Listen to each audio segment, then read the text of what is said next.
Sino po utak nito? Diretsuhin po natin. Mr. President, ikaw ang presidente, ikaw ang leader. Dapat kayo ang nakakalam lahat. Dalawang bagay lang. Hindi nyo tinolerate ito. Hindi nyo alam.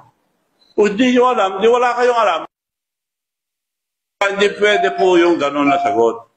Kaya ang suggestion ko lang noon, ang suggestion ko po, siya ang leader, siya ang presidente. Para paniwalaan natin, unahin natin ang Ilocos Norte na imbestigahan, para malinis, maniwala tayo lahat. Dahil kami rin sa Ilocos Norte, lahat, imbestigahan nyo, maski hindi flood control.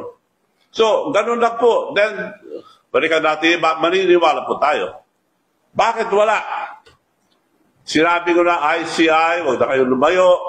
Sa Ilocos Norte, tignan nyo lang. Dahil may balita na ako na ghost project, saka masamang paggagawa yung mga project nila sa flood control, nagagalit sila. Sa Senado, lumabas na ba Ilocos Norte? Wala po.